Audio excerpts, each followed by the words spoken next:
नियंता बलियार भुज जगा बलिया और माँ सुभद्रा मामू घर समग्र मामू घर आज व्यथित दुखित मर्माहत महाप्रभु स्नान पूर्णिमा पर से जीव मैंने असुस्थ हो पड़ते असुस्थता को नहीं समग्र मामू घर अंचल दुखर छाया और समस्त हृदय प्राण आज व्यथित मर्माहत दुखित आज समग्र प्राची क्षेत्र संगृहित होती सुस्वादु फल मान संगृहित होती श्रीपाद पद्म समर्पित करने उत्कलीय रीति नीति परंपरा को नहीं जगन्नाथ संस्कृति उद्बुद्ध जगन्नाथ संस्कृति परिपुष्ट होती उत्कलीय चालीचलन परंपरा को नहीं सी होते मानवीय लीलाखार जीवंत ठाकुर जहाँ मानवर चालीचलन को नहीं जगन्नाथ संस्कृति उद्बुद्ध होती आमे जमी देखे आमर परिवार जन के असुस्थ हेले आत्मीय स्वजन प्रिय परिजन समस्ते आसती फलमूल नहीं आसती आरोग्य कामना करती आशु आरोग्य कामना ठीक सेमती विश्वनियंता आमर भणजा विश्वनियंता आमर भणजा जिते असुस्थ हो पड़ते समग्र प्राची क्षेत्र आज दुखित होती मर्माहत होती व्यथित होती समग्र प्राची क्षेत्र संगृहित होती सुस्वादु फल से सुस्वादु फल नहीं आज समस्ते ताकू आम फल कहवा नहीं से प्रीतिर नैवेद्य ममतार अर्घ्य भक्तिर नैवेद्य से भक्तिर नैवेद्य को नहीं समग्र प्राची क्षेत्र नियाली मामूघर श्री श्री नियाली माधवानंद जी पवित्र पीठ नियाली माधव अंचल जाऊँच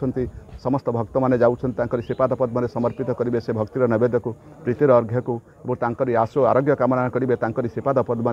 जय श्री जगन्नाथ जय श्री श्री माधवानंद जी जगन्नाथ श्रीक्षेत्र में अधिष्ठित होकर से मानवीय लीला कर जड़े मनीषर जी प्रकार कार्यक्रम से भाया श्री जगन्नाथ कर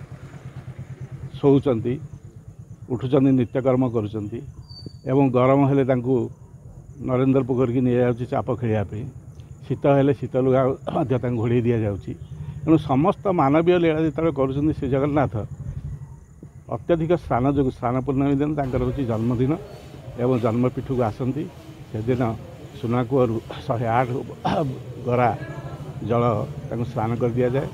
एवं से स्नान जो जर हुए जमी आप साधारण मनीष अत्यधिक स्नान कले जर हुए ठाकुर को जर हुए से चिकित्सा कराए औषध दि जाए एवं फुलुरी तेल देह को घसी दि जाए एवं से अन्न प्रसाद निषिद्ध करमी मनीष को जर हेले से फलमूल खाए सेपरी जगन्नाथ निकट में विभिन्न प्रकार फल आंब नड़िया कदली पणस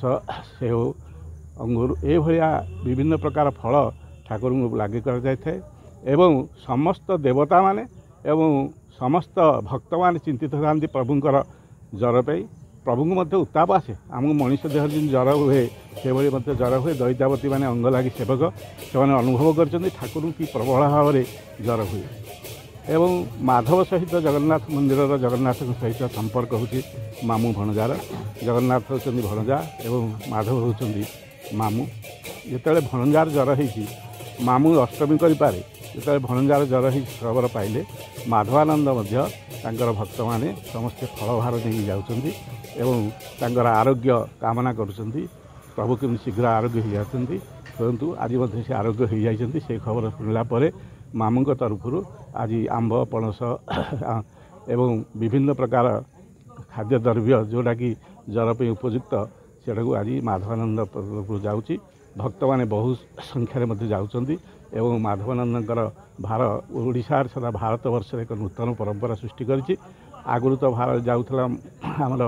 पुरुआ भार मझे बंद हो जाता बर्तमान भक्त मानकर प्रचेषार प्रचलन होती नुआ नुआ 2-4 वर्ष है फलभार जाऊँगी यही परंपरा आगे रही समस्त भक्त आज आनंदित श्रीक्षेत्र को समस्ते पहुँचे मंगलम पुंडरीकाक्ष मंगलम गरुड़ध्वज ये हूँ पवित्र माधव पीठ बा दुर्गा माधव पीठ आपड़ जानी महाप्रभु माधवानंदर जगन्नाथंकर मामू घर श्री जगन्नाथंकर मामू घर हिसाब से जितेबाला महाप्रभु को आम पढ़ुआ करने जाऊँ से महाप्रभु आज असुस्थतार 108 गरा पानी गाधोईक असुस्थतार पड़ी से असुस्थतार